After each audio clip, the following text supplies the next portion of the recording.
Ba-ba-da-ba! Hey there, I'm Lindsey. And I'm Denah. And welcome to the Spooky Stonerzzz Podcast. Thank you for joining us for our 12th episode. On this podcast, we talk about witchy and spooky shit that we love to talk about, and hopefully you love to listen to. And as the title of our podcast suggests, we do all this while smoking a little Mary Jane. So buckle up, sippy cup, and let's go. Sippy cup. Yep, sippy cup. That's the silliest thing. I got that from like one of the girls' cartoons that I used to watch. Buckle up, sippy cup. It was like some kind of Christian penguin movie, and they would be like, "Buckle up, sippy cup." A Christian penguin movie? Yeah. Oh. It was like the people who did VeggieTales. Oh my gosh. Yeah. VeggieTales had some bumps though. Bumps? Box. Oh, box. Some great music. Oh yeah. Yeah. Like, that tuba solo is fantastic. Yeah. And the theme song. Yeah. Actually, they do that at the football game. That's funny. Yeah. Like, in between, like, plays and stuff, like, before they do, like, an actual song, the guy on the tuba would be like, brum, brum, brum, brum. And, Charlie, she played the tuba. Yeah. And I was like, you don't want to, like, learn how to play the VeggieTales song? And she's like, no, I'm done with the tuba. I'm like, I understand. It was, like, twice her size. Yeah, I played the bassoon for a year, and then that's a heavy instrument. Yeah. That's real big. And I was not into, like, weightlifting, so that was the end of my musical career. Yeah. She's probably going to she's talking about going back to violin or maybe the ukulele. Ukulele! Yeah. That would be fun. But I have to get through this, like, transition in my life. I know, because right now we're recording live from our new studio. Yay! That's so exciting. Next episode will probably be less echoey. Maybe. Because literally it's a room full of, like, unless I just boxes. echo everything you say in the next episode. Like echo. Like an echo. Echo. We could make anything more echoey. Yeah. But, yeah, I'm super excited. I have a own office now. We're not having to, like, do it in my flippin' bedroom. This place is great. I love it. I'm really, super really happy.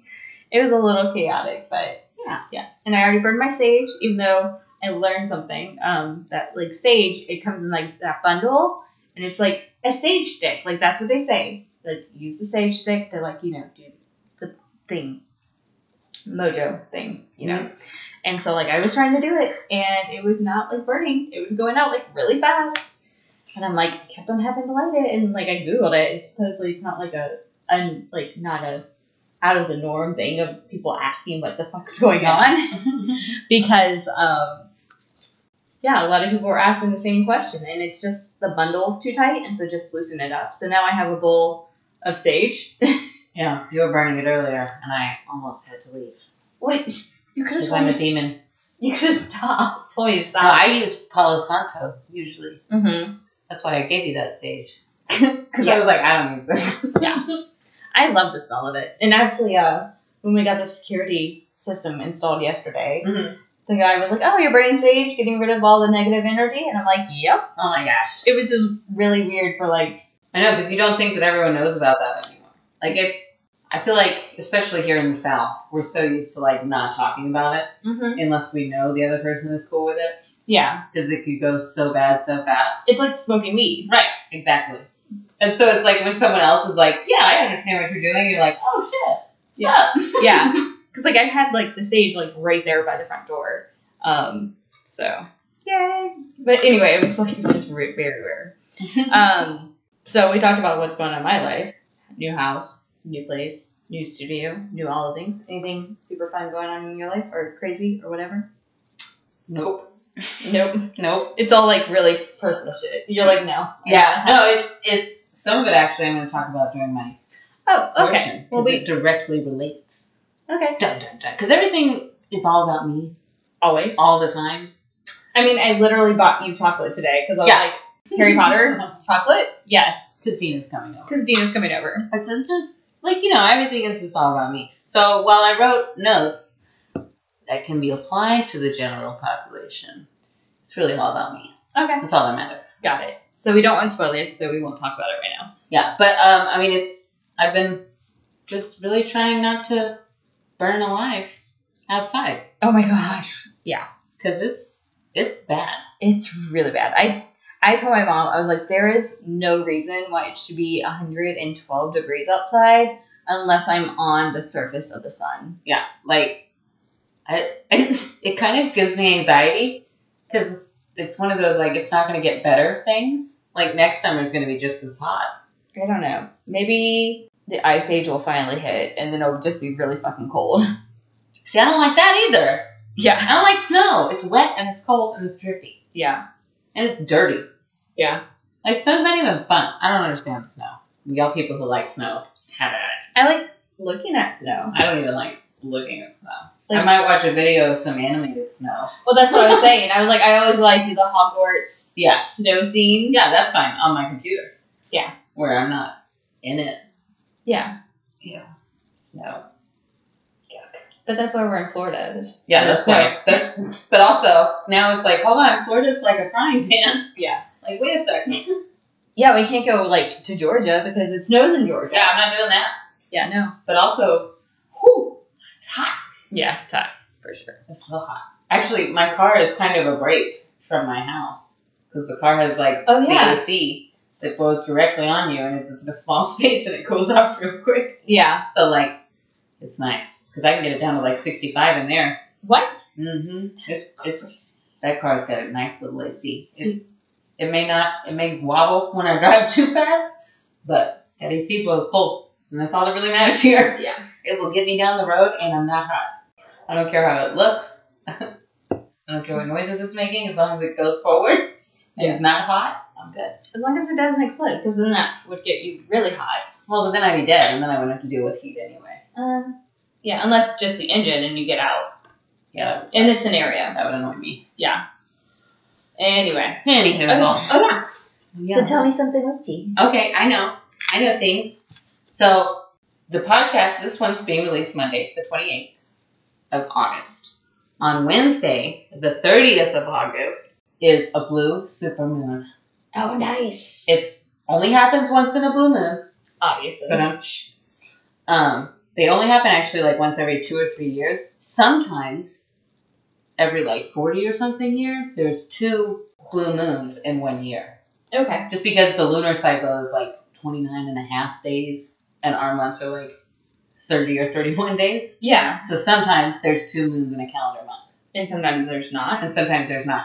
No, but there actually is. So basically it's like a quarter the seasons, you know? Okay. Sometimes there are 4 moons in a season instead of 3. Okay. Is what it is, really. Like by the sun's season. Oh, okay. Not our season. Yeah, no. Like the sun. But anywho, that's more than we needed to know. Yeah, that was taking me down a rabbit hole that I was not following. Yeah, I fell down a little bit into it. Like, so who said it's a blue moon? Why is it called blue moon? How come it's not blue? Yeah. Like, why? Why blue? Why not once in a purple moon? I like purple better. Yeah. All about me. Yeah. Anywho, they didn't think about that when they named it. But like, really inconsiderate, I think. Does the harvest moon look like corn though? No. Sometimes it looks harvesty. Okay. It's orange AF.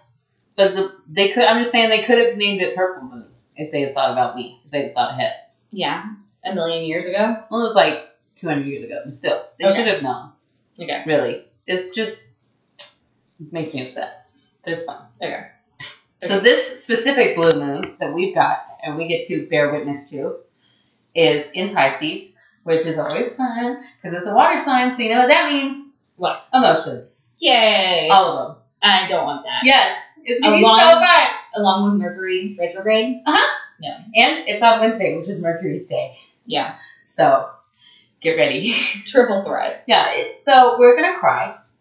And that's fine. We just cry sometimes. Everyone does that. It's okay. I don't want to cry. I'm an Aquarius. I don't like to cry. Yeah, you will. It's fine. So in the Lulin's Witch's Date book this week, they've got the blue moon blurb, and it says regret. Oh! So, yay. Yay! But what they really mean is, and any of my fellow anonymous friends will understand this, is like taking an inventory of maybe how you could have responded to someone emotionally better. Okay. And like kind of think, you know, is there some way that you could handle those sort of situations better in the past? It's kind of like just go back through the last little bit and think, like, have I been being, like, my kindest, most genuine self in all situations? See, I do that all the time, and that makes me codependent because I'm constantly, like, every situation, I'm like, could I have handled that better? And be like, no.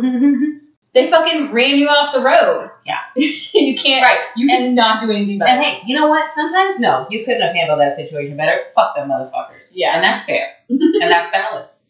But, you know, every now and again, like, sometimes, like, I'll laugh at my kid when he's doing something silly. And he'll get embarrassed and upset. And I'll be like, I should probably not then continue to laugh. Yeah. Like, I should reel that in. He's very sensitive, and it's very sweet. It's so cute and sweet, and he's just the sweetest little boy. But I am not the sweetest lady. Like, I am sarcastic, and I'm gonna laugh at you. Yeah, and then you're gonna laugh because they're crying because you're laughing. Right. It's kind of like one of those situations when you start laughing, and it's not really that funny. Yeah, but you keep on laughing. Like you know that song, I'm the kind of guy who laughs at a funeral? Yeah. That's me. Like, don't look at me at a funeral, especially if they're talking about how great someone was and neither of us think they were great. Don't look at me. I'm going to laugh. It's going to be really upsetting. I totally laughed at a funeral. I've laughed at, like, multiple funerals. It's a real problem. Because my mother is, like, the queen of side-eye and being like, can I break you right now? Like, she thinks that's funny. To make me laugh. Yeah. Because, like, they'll say something about the deceased, and she'll side-eye me, and I'm like, Mom, don't! Because she'll think it's funny. Actually, both times, I've laughed first time, I almost laughed. I was able to breathe through it. The second time, I ended up laughing. Both times was because of music. Because the first one, it was my great-uncle's funeral or something. And they were playing, like, this recording of a song, and it was, like, old, like, like, and it was like, and I was like looking at my watch, like watching it like go around the thing, taking deep breaths, because I was like, if I laugh, there's only 4 people at this funeral, I'm gonna feel bad, because like my great aunt was like literally like one person next to me too, like it wasn't like I was in the back of a place or anything. Oh my gosh. And then the second time was like a Catholic funeral, and it was like my ex-husband's uncle, and he was singing Ave Maria, and it made me think of that scene from Grown Ups. Oh. Where like he's doing like this majorly dramatic scene of like singing to the photo and everything, and I cracked up, and then he asked me what I was laughing at, and I told him because we just watched that movie, and he started cracking up, and then like his aunt right next to us was like, what the heck are you laughing at? And we were just like, we are so sorry. See, my mom does not break. Like, she can say anything with a straight face. Lucky her. Yeah. And, like, she knows, too, my grandmother started me in, like, theater training when I was, like, 9. Mm-hmm. So, I feel like my grandmother almost put her up to it at one point. And was like, try to make her break character. Even if it's just her regular character. Like, just make her laugh. And so that she can learn to not. Fuck with Denah. Yeah. And, you know what? My mom has actually... We both recently admitted to my sister that we mess with her bad. Yeah. And we know it. And we try to. No wonder why your sister hated talking to people. And yeah. She's like, I'm just going to stay over here. Yeah. My mom told her that she did that after I told her, because we went to Busch Gardens, and she hates talking to strangers. Mm-hmm. And so when we're waiting in line for rides, I'm going to talk to strangers. Yeah. And she would be like, Denah, nobody wants to talk to you. I'm like, everyone wants to talk to me. I'm a delight. Well, not only that, but you're also in line. Yeah, like, what else are they going to do? But then I have them captive. But then you have that awkward moment where, like, you're done talking to them. Yeah. But, like, you can't walk away.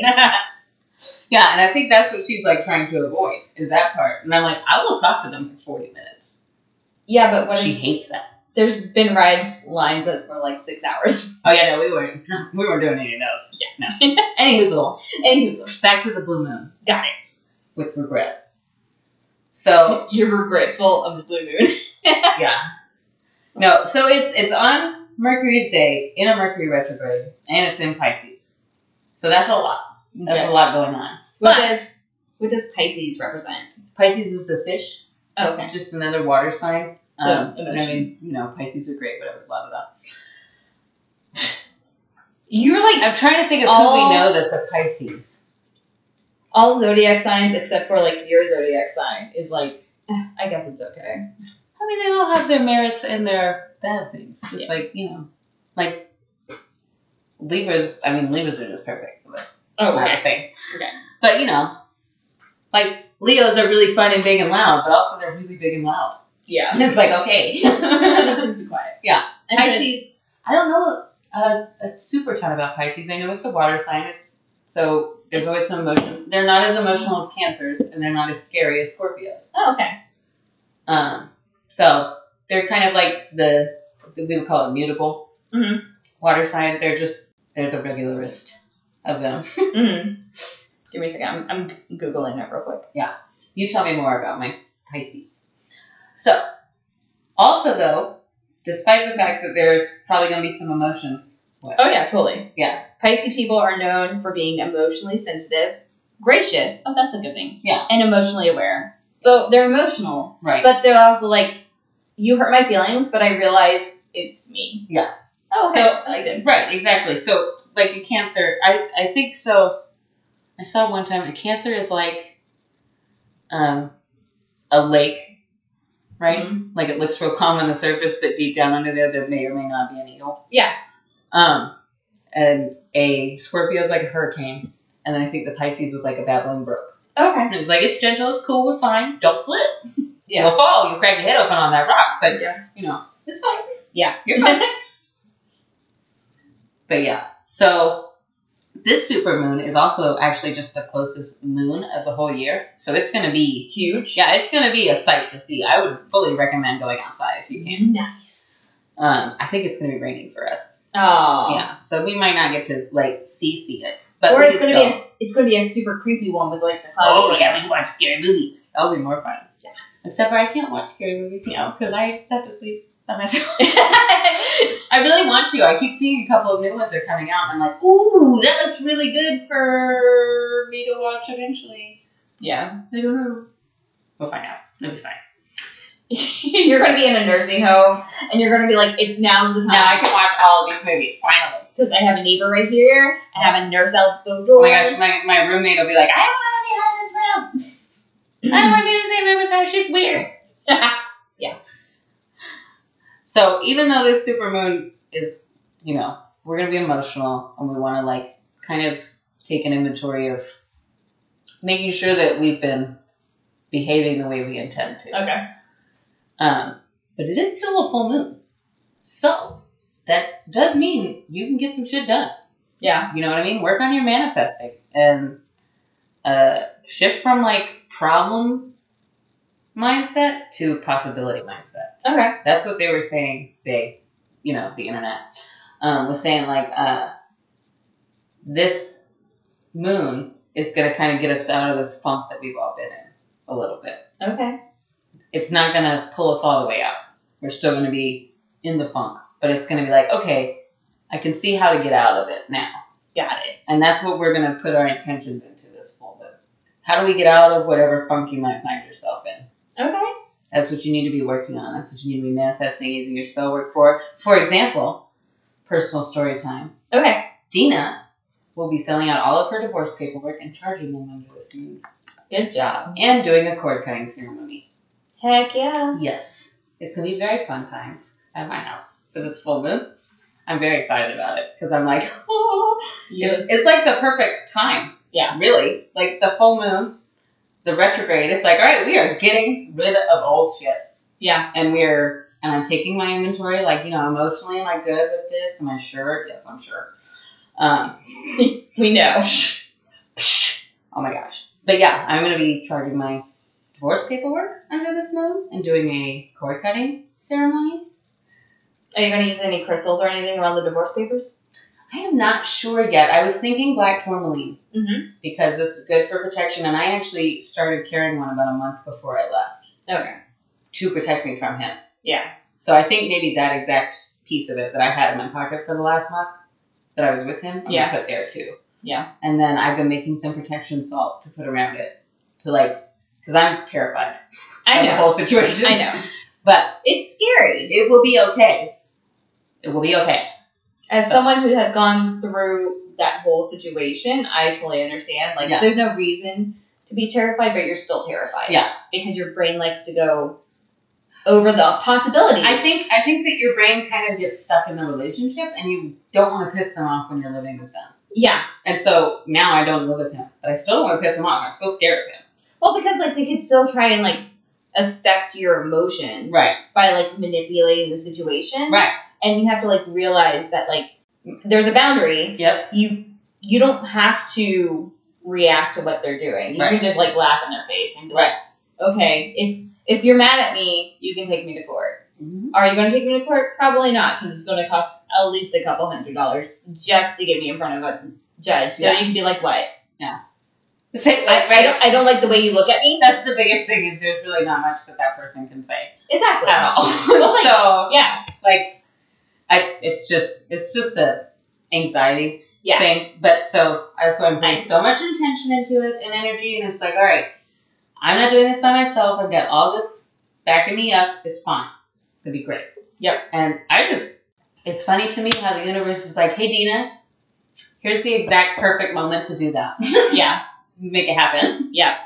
Good job. Yeah. Good job. Yay me. I'm happy for you. I'm excited. I'm like excited. super excited. Yep. And I've been watching a lot of that 70s show, and Denah is a feminist icon. And she said at one point, if I can't depend on you, why should you be able to depend on me? And I thought about putting that into divorce paperwork. Like, also, don't ask me for shit. Well, yeah. Yeah. But, well, that's the thing, is like, once you're done, don't ask for me. Yeah, I'm done. Yeah. I am not your emotional pacifier anymore. Nope. It's going to be great. I know, I'm so pumped. Yeah. I'm like, Yeah. Okay. Are you ready for a spooky story? I'm so ready for a spooky story. Okay. It's not too spooky this time.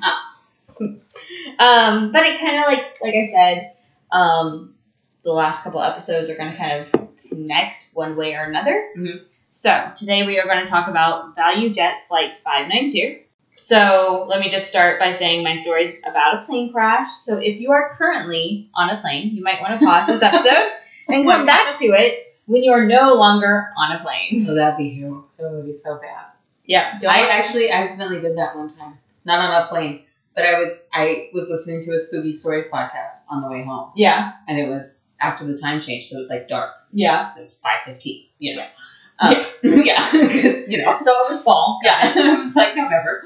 No, but it was about a woman who went home to the woods by herself. And like someone was in her house or like something was in her house. Mm-hmm. And like halfway through the story and halfway home, I was like, you know what? Let me switch this off. Yeah. Yeah. Emotionally evaluate your sister right now. Yeah, if you were on a plane, it's not the time. Yeah. Okay, so pause this, come back to it when you're no longer on a plane, because we were worried about your mental health. We're concerned. It's a thing. So my references are a podcast called Flight Safety Detectives, minute by minute examination of Valujet Flight 592's electronic witness.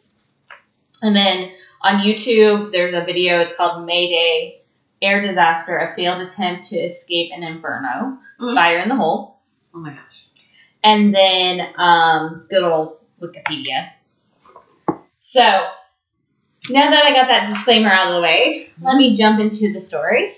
Now, there isn't a paranormal aspect to the story. It's just kind of a strange coincidence that this plane crashed only a mile away from Flight 401, which we talked about at the last episode. Oh. So, especially since when all the people on Flight 401, the ghosties were like helping planes. Yeah, well, Valujet obviously did not have any parts from Flight 401.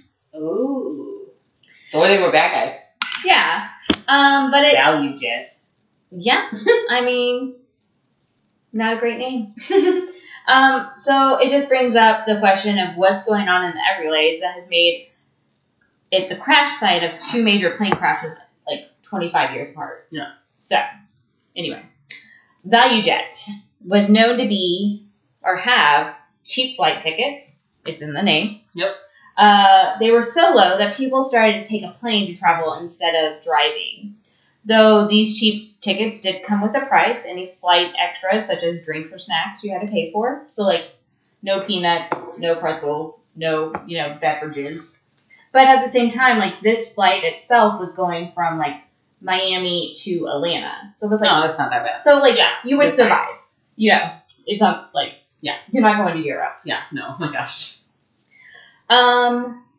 So, delays were a norm because Valujet was buying planes from other airlines who were discontinuing the planes due to age. The Valujet 592 was 29 years old at the time of this crash. And I mean, my car is a 2013. It's a Toyota Corolla. And the idea of driving my 20-year-old car to Orlando scares me. I can't even imagine flying a plane that was in the condition of my car. So with these 27-year-old planes in the fleet, it's not surprising that they had a lot of issues. Yeah. Okay. So this happened on May 11th, 1996, on the way to Miami. So it went from Atlanta to Miami. The soon-to-be Flight 592, because obviously on the way down it was a different number. Right. Had issues with autopilot, the intercom system, and some electrical issues. Ooh. When they landed, the next flight was delayed for these repairs to be done. And the mechanics were able to fix the intercom system and the electrical issue. However, the audio,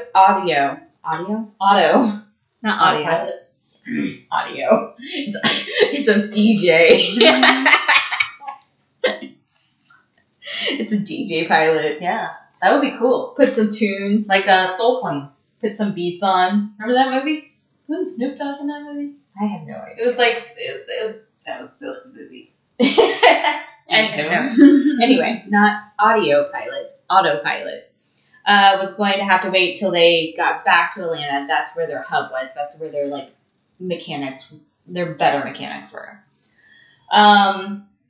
Which isn't a big deal. I view autopilot as cruise control in my car. You can drive without it. It's just more preferred for long distances. So after an hour and 4-minute delay, off they go to Atlanta. The plane had to wait a bit on the tarmac. Woo. This is what happens when you, like, I think I said this last episode, like, this is what happens when I smoke. I'm like, words do not work. Oh my gosh, though, we could make those t-shirts. What t-shirts? Like, words do not work. Oh, yeah. Totally. Because that's me. Yeah. Okay. Because, like, cotton mouth is a real problem. Yeah. And it does get hard to talk. Like that one day when I called you. I was crying. Yeah. Because I was having so much trouble with my mouth. You're like, it's so dry. Oh my God. But I'm slobbering. Yeah. Okay. So, yeah. Yep. I'm great. Okay. So the plane had to wait a bit on the tarmac due to traffic of all the planes trying to leave at the same time. They finally hit the air at 2:03 p.m. and reached altitude. There were 110 people on board, which consisted of 105 passengers, a crew of Captain Candy Kuback and First Officer Richard Hazen, and 3 flight attendants. So this is more of what I expect on a plane. Like, 401 had, like, 10 flight attendants. Yeah. And, like, 3 people in the cockpit. Yeah. Like, you said this is 25 years later? Yeah. Okay, so yeah, they've started cutting corners. Yeah. They started. And it's Valujet. I mean, yeah. Well, the thing is, like, pretty much, like, the flight attendants were probably just there in case an emergency happened or something. Here's your safety demonstration by. Yeah, exactly. Like, go ahead and take a nap. Do not hit Don't push that button. Don't push the button. They actually don't even have the button. They don't. Yeah, it's broken. The tech guy disconnected that while he was working on the plane. Be like, you can hold your question for an hour and a half because we don't need them. Anyway. So, yeah, 3 flight attendants. And at 2:10 p.m., Captain Kubeck and First Officer Hazen heard a muffled thud. And with that thud, then, I mean, it wasn't really noticeable. It was just kind of like a thump. Like, kind of like, I heard it. Like, I heard the recording, and it kind of sounded like if you ran over, like, something in the road. Right. but they're in the air. They're not, there's nothing to run over. There's nothing to run over. That would be bad. I would be scared. Yeah.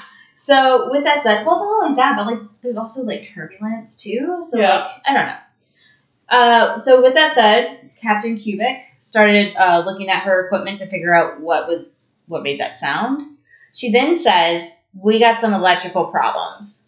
The first officer sees that the battery charger is kicking in, which means that something is preventing the main source of power from reaching the cockpit.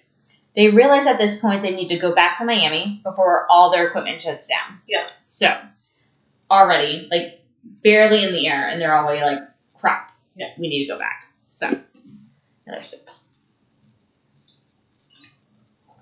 Okay, so, 1 second after this, you can hear passengers scream, "Fire," in the cabin voice recorder.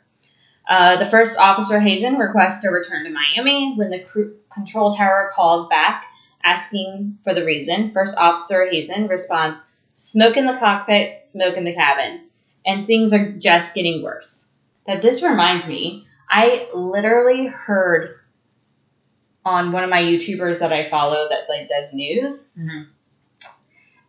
There was an article that got released that says that there are multiple near misses with planes. Yeah. Like in the sky. In the sky, on the tarmac, like everywhere. Like, and it's because like the control tower people, I forgot their names, like their air traffic controllers. Yeah. Yeah.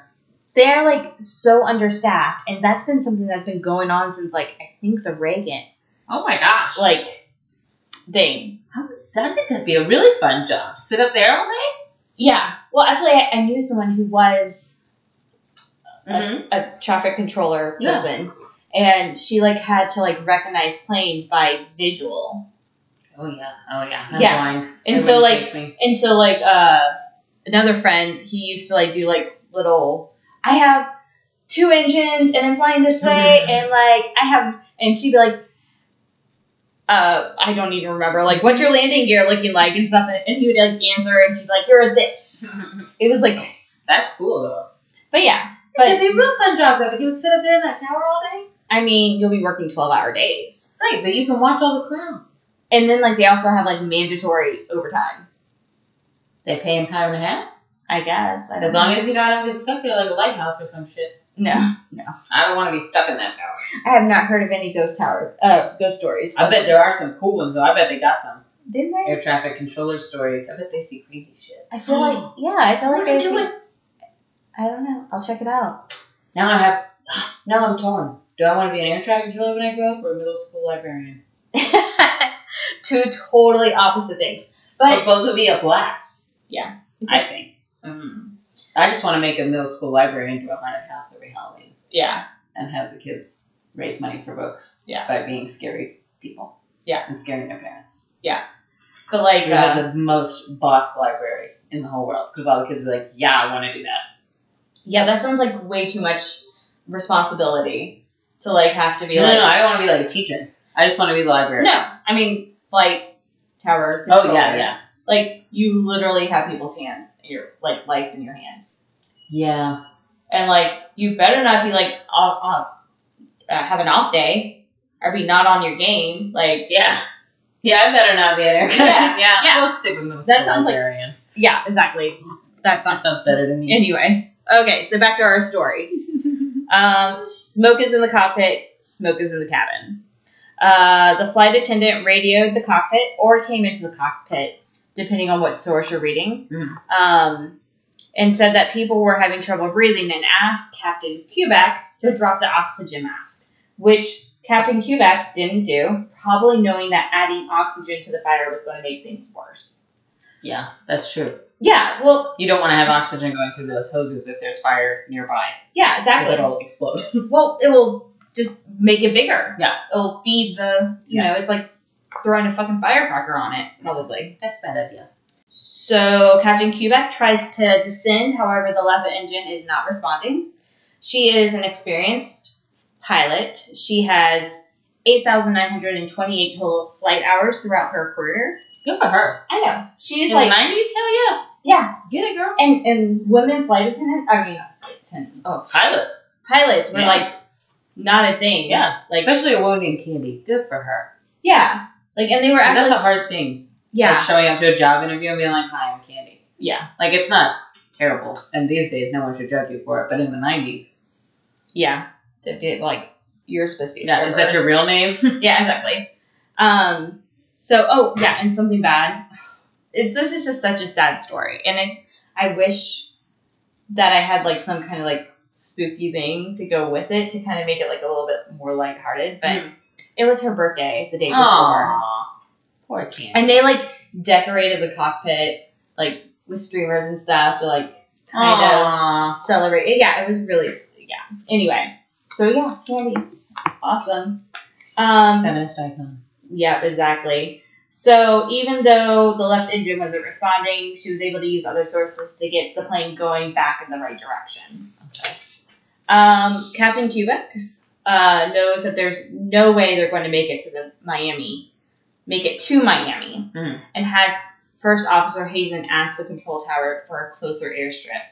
The control tower responds with an alternative landing spot. First Officer Hazen acknowledged the instructions, which was the last communication the control tower has with Flight 592. So, it's going to get worse because Valujet Flight 592 nosedived into the Everglades at 2:13 p.m., going 507 miles per hour. My gosh. Oh my gosh. Like, that's a lot. Like, the most... I mean, if you slam into a wall at 50, you could die. Yeah, exactly. And that's not a wall. That's the earth. Yeah, exactly. And there was no survivors, obviously. Yeah. Only pieces of the plane and of people were on board were found. Like, so nothing whole was found. Yeah. The crash was so bad that only about 68 of the 110 people aboard the plane were able to be identified. Oh my gosh. So, and some of these people were being identified by, like, a tooth. Yeah. Or a rib. What happens then? What do you mean? Because I know, like, with Carol Baskin, Mm-hmm. she had to wait, like, 5 years after her husband was missing. Yeah. Before she could declare him dead. So if they don't find a proof of your body... I mean, I would feel like, though, if you checked into the plane... the plane is now gone, you're now gone.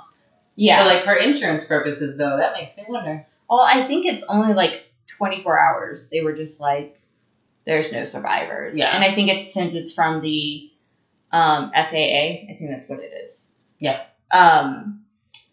Since it's from the government saying that there's no survivors on this plane, and if you can prove that they were on the plane. Right. You get to the license. Yeah, exactly. And, I mean, they probably might wait, like, a month or two just to make sure, like, the person didn't miss the flight and, disappeared. Was like, this is my opportunity to scream.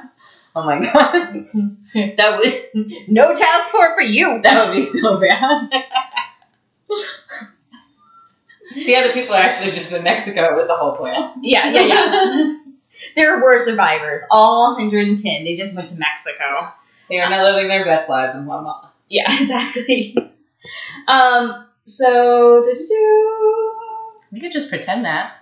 We could pretend that about all things. There we go. You know what? Everyone survived. It's not a sad story. They just ran away. I went to, Chile. Yeah. Okay. I have coffee. Okay.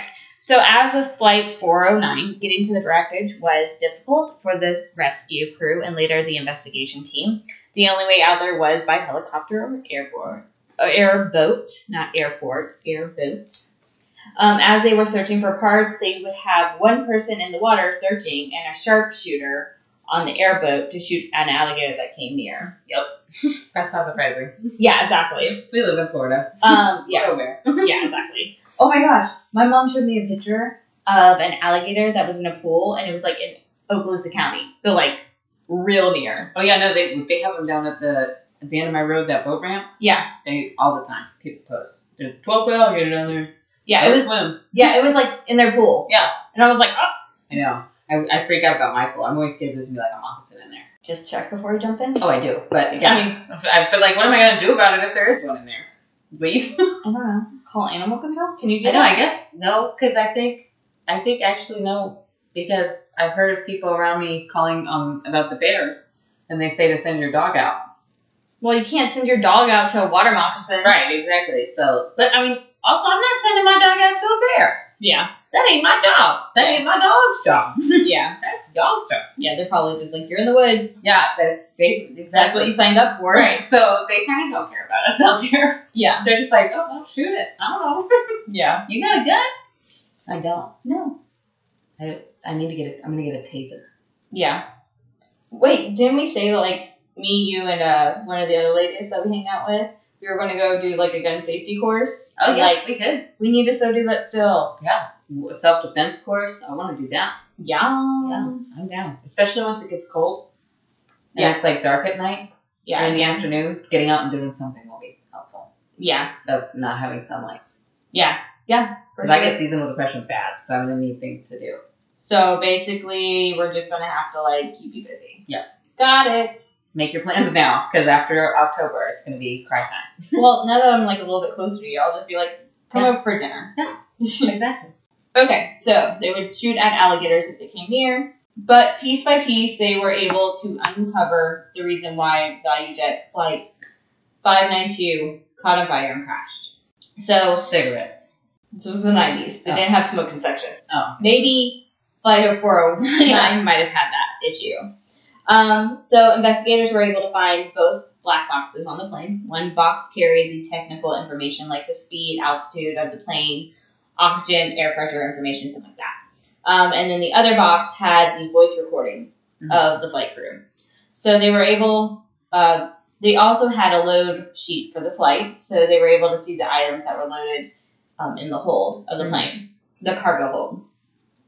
And on this list, it said 144 oxygen canisters empty, 3 plane tires, a couple boxes of postal mail.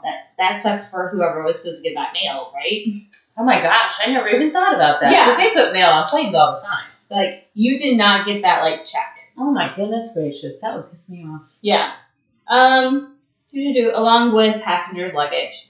The oxygen canisters were confusing the investigators because the quantity listed wouldn't fit into the cargo hold. I was thinking of, like, the green oxygen tanks that they have, like, behind your hospital bed. Right. Just, help if you can't breathe. And they're huge. Like, they're the size of a small child. So they started to investigate what these oxygen canisters actually were. And so, to save money, Valujet used an outside mechanic company to work on the fleet. They were called Cybertech. Yeah. Great name, y'all. This is like the most generic name for things. Yeah. Valujet, Cybertech. It's very 90s. Like, and very, it's so dating them, too. Oh, yeah. Yeah. But, like, I know where that came from. Oh, my gosh. I saw a, Trapper Keeper at Walmart today. Like, the little really cool, with, like, the cool designs on it. It's plastic. A cootie catcher? A cootie catcher? What is a Trapper Keeper? Oh my gosh. I'll Google it. Yeah, Google it. But yeah. I've heard that word, but I don't know what it means. Yeah. It was like a Trapper Keeper, and I freaked out, and I showed my mom, and I was like, oh my gosh, Mom, do you remember I had this in 5th grade? Oh! Yeah. Oh! Yeah. I want one. Yes, they're at Walmart. Dude, they have on Amazon all kinds of different ones. Shut the fuck up. Alright, that's a subject. Yeah. Oh, I'm so excited! But I remember I had one in 5th grade, and we weren't allowed to have one yet. We weren't allowed to have one until, like, middle school, high school.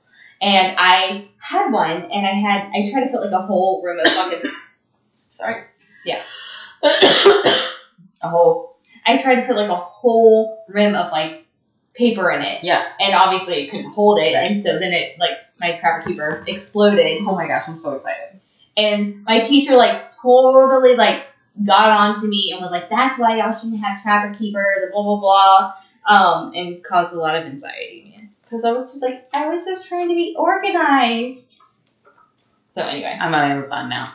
Yeah. I'm still listening about candy. Adding it onto, I have to go shop. I'm very busy. Okay. Mm-hmm. Ooh. Okay, go ahead.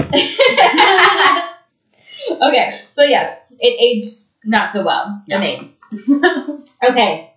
And they're the ones that were handling these oxygen canisters. The investigators talked to the employees at Cybertech to find out what was actually loaded on the planes. And what they found out was it wasn't oxygen canisters, it was oxygen generators. So, yeah, I see the confused look. So, oxygen generators are, let me define it for you. Okay. The equipment above your seat. So, when you're on the plane, and the pilot set, like, the little information thing that they do first, and they're like, when the cabin decompress, mask will come down, put it around your face, tighten it, put your mask on before you help, your minor. Yeah. That is basically what it is. The oxygen generator is the thing up there, and it creates a, like, chemical compound thing, reaction. That's the word. That creates oxygen. That creates oxygen. Exactly. So there was 144 oh my God. Those on there. So that's not great. Yeah, it's not great. I'm trying to catch up because I totally left my notes so I can explain it. We were talking about their black boxes. To create oxygen. Yeah. Okay. There. So not only was the item listed as an incorrect item, but the oxygen generators were expired, not empty. So basically they only have a shelf life for so long, but like most things, they still work after that shelf life. Right, just maybe not as well. Yeah. Everything except for like milk, I guess. Yeah. Like pretty much it can stay, good for a little bit longer. So they were still functional, which means it was in violation of the Federal Aviation Administration, FAA regulations. Oh. There we go. I did get the right thing. Yeah. Right. Okay. So now there are safety measures that can be taken to make these oxygen generators safe for transportation.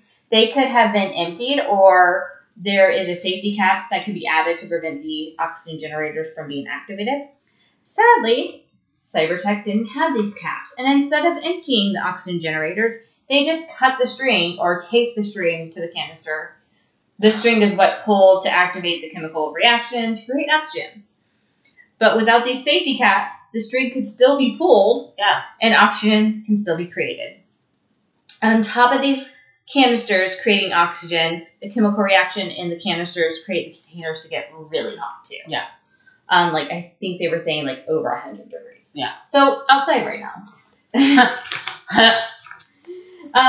So the investigators were pretty sure they found a smoking gun, especially since they were finding these oxygen generators all over the crash site. A lot of them have been activated. However, there had been some that hadn't got activated, and that's how they found out that Cybertech kind of took a shortcut and didn't store the oxygen generators correctly. Good job, Cybertech. Yeah. It sounds like the bad company in like a Nickelodeon movie. Yeah. So the investigators started testing this theory. Activate CSI music. Who are you? Or whichever one you listen to, because there's like 5 different music things to it. Yeah, there's a lot of CSIs. There's a lot of CSIs now. So whichever one you listen to, play that in your head right now. So they used the FAA testing facility in Washington, D.C. The investigators set up the oxygen generators in boxes and triggered it to activate.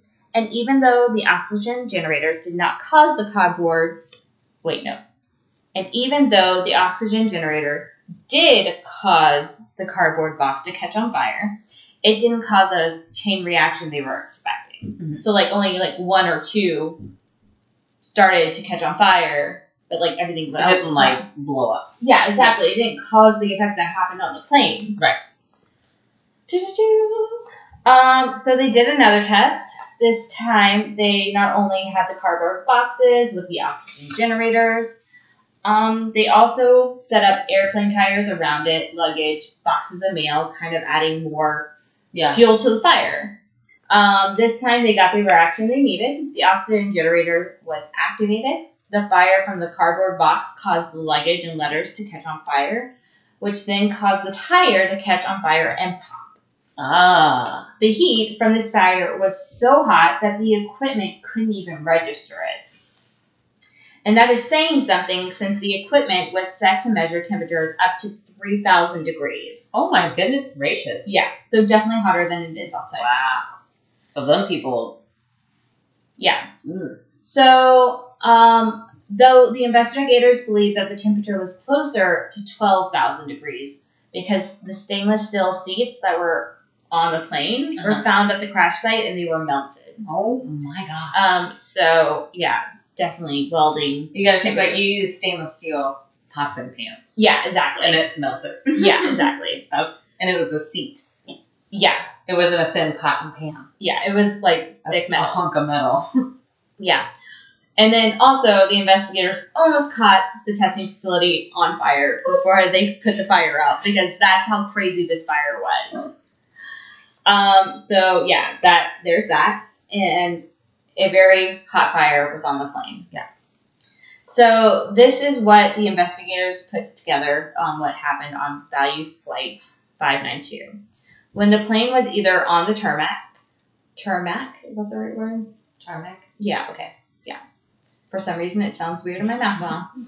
Okay, or when it lifted off, one of the oxygen generators was triggered and catch the cardboard box on fire. Then the fire spread to the luggage and the box containing the mail.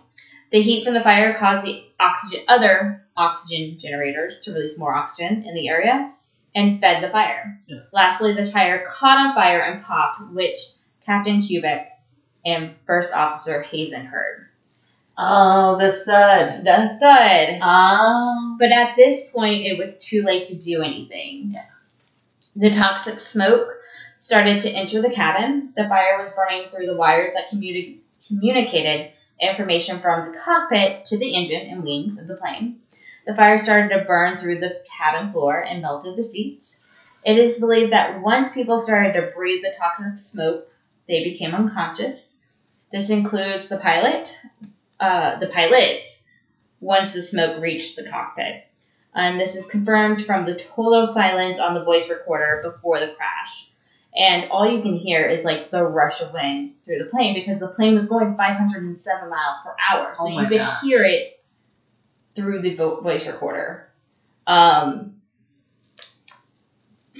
So it's kind of a small blessing that everyone was most likely unconscious when the plane hit the Everglades. Yeah.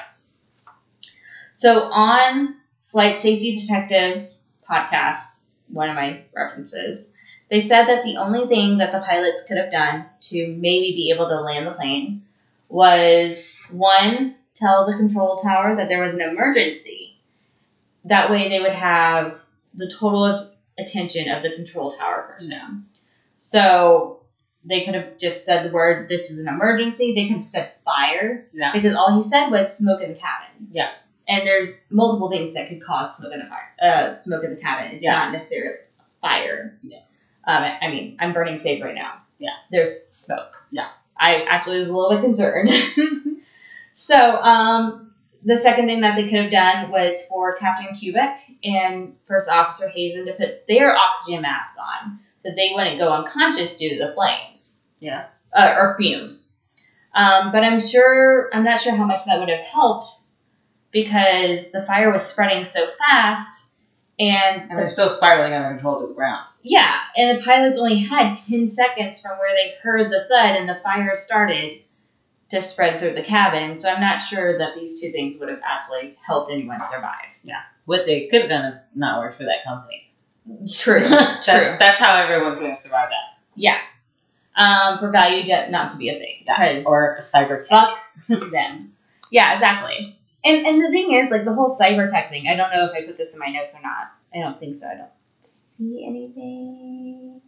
So, the employees who had these boxes, basically, Cybertech was just kind of holding these things for Valujet, and then they had an audit or something, so they were trying to get rid of the boxes, so they gave it back to Valujet. Yeah, that's just all weird. Yeah, and the employees went to their supervisors and was like, "Hey, we need these caps," and the supervisors were like, "We don't have the caps, make it work," which is fucking bullshit that happens every day. Yeah. Just figure it out. And then, people are melted alive. Yeah. So. Corporate America. Corporate America. Yay. So, here are the glass half full facts, because I like to look at the positive side of things, which is a little hard in this case, but I will try my best. So FAA requires fire detections and suppression equipment in Class D cargo holds. This wasn't originally added to the plane because the plane engineers didn't think fires could continue in the airtight cargo hold. That's the Class D. Like, so it was sealed. Right, but if you have oxygen. But you have oxygen tanks. Hello. So they kind of added that to the regulations. Setting up better training is required to handle oxygen generators. Cool. Good. Cybertech was fined $2 million in order to pay $9 million in restitution. Nice. Yeah. Cybertech eventually went bankrupt. That, they should have stayed in the 90s anyway. Yeah. 3 employees at Cybertech were charged with conspiracy and making false statements. 2 out of the 3 employees were acquitted on all charges. That, I don't blame them. Yeah. They went to their work stuff. Yeah, they went to their supervisors, and the supervisors were like, just make it work.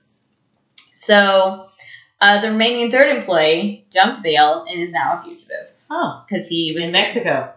Probably in Mexico. Told y'all. He joined the rest of the crew. Have you ever watched Sherlock?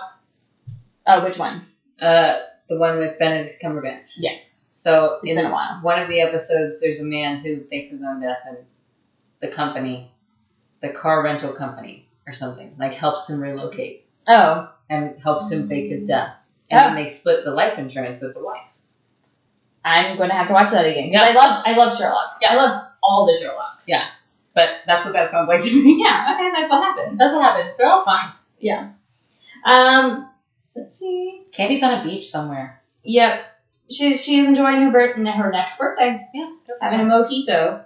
I'm glad for her. Or a margarita, or, You know what's great is that works either way, whether she's alive or not. Yeah. You could say she's just on a beach somewhere. Yeah. Because that somewhere could be Mars. We don't know. Yeah. We'll go with it. So Valujet was grounded for only 4 months, and here's the shitty part. They were able to resume services with no penalties. Oh my gosh. Yeah. They pinned it all on Cybertech. They were just like, hey, this was their job. And they were like, and then they declined. So in the end, Valujet purchased AirTran and incorporated Valujet into it. Then, when that didn't save the company, in 2011, AirTran was purchased by Southwest Airlines. But the thing is, Southwest Airlines also, from what I understand, they're still a pretty good company, so they probably were like, fuck what y'all were doing. Yeah. This is our company now. Yeah. Southwest is a big company. Yeah, so, like I said at the beginning, no paranormal stuff to this story. It's just a shitty situation and a lot of dead bodies. However, just because we can point a finger to a logical explanation of the crash, could there be more supernatural reason why both Flight 509 and Valujet 592... Wait, what did I say? Did I say 509? 409. Okay, yeah. Why both Flight 409 and Valujet Flight 592 both crashed only a mile apart from each other in the Everglades. Come back next week to hear more about the story, about how it's connected to the Florida Everglades. What? The end. Oh my gosh. I've already started kind of investigating it, and it's not as great as I thought it would be. I thought it would be like a slam dunk idea, but it's like, maybe. I don't know, the Everglades creep me out. We'll go with it. You know what? I usually, for the most part, I will say that human beings are like the only thing that I'm scared of.